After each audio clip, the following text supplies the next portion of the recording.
अस्सलाम वालेकुम। आज हम बनाएंगे शीर खुरमा। शीर खुरमे के लिए मैंने 1 लीटर दूध ले लिया।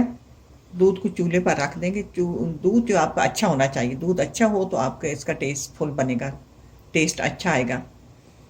अगर दूध पतला हो तो आप उसको थोड़ा सा बॉयल कर लें, ज़्यादा उसको खपा लें थोड़ा सा। जैसे हमारी पंजाबी जबान में कहते हैं कि दूध तो सारा ही खप गया, कोई बात हो ना। तो इस तरह करके आप दूध को थोड़ा सा ज़्यादा काढ़ लें। अब ये मेरे पास 1 लीटर दूध है और ये बाड़े का दूध है, दूध अच्छा है। दूध मेरा बॉयल हुआ हुआ घना दूध है। अब इसमें डालेंगे हम, ये मेरे पास कंडेंस मिल्क है, दो, ये डाल देते हैं। अगर आपके पास मिल्क पाउडर हो तो आप वो भी डाल सकते हैं, अगर आपका पतला दूध हो तो। दूध मेरा घना है और कंडेंस मिल्क मैं डालूंगी कि इसका जायका अच्छा आता है। और जायके के हिसाब से चीनी डालते हैं।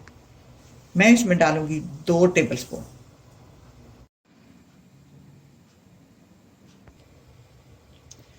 दूध को हमने कर दिया, हमने दूसरे चूल्हे के ऊपर रख दिया। दूध हमारा काट रहा है। हम एक तरफ आपने पैन लिया और इसमें देसी घी डालेंगे 2 टेबल स्पून। अब हम डालेंगे अपनी सवैयाँ, इनको फ्राई करेंगे। मेरे पास 100 ग्राम सवैयाँ, ज़्यादा नहीं डालेंगे, इतनी डालेंगे। तो आपके पास देसी घी नहीं है तो आप जो भी हो तेल में भी फ्राई कर सकते हैं।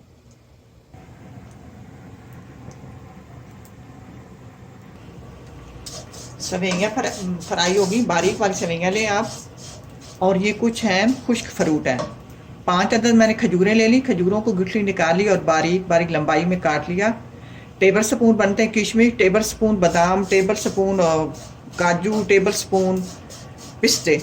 आपके पास जो भी हो खुश्क फ्रूट आप वो डाल सकते हैं। अब इनको भी थोड़ा इनमें फ्राई करते हैं, सोते करते हैं। बस अब इनको भी 1 से 1.5 मिनट हो गए हैं फ्रूट डाले हुए। अब इनको अपने दूध में डालते हैं।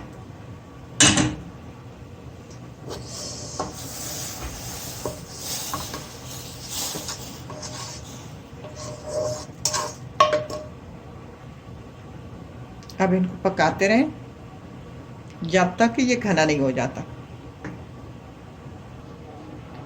अब ये तैयार हो गया।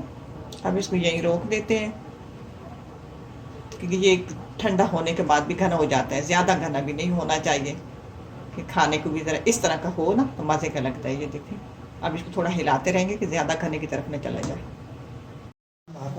शोरमा डाल लेते हैं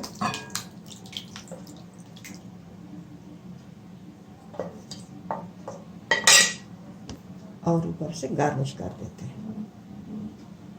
खुश्क फ्रूटों से बच्चे आए हुए थे। ये तैयार है, ट्राई करना। अल्लाह करे आपको पसंद आए। दुआ में याद रखना। अल्लाह हाफिज़।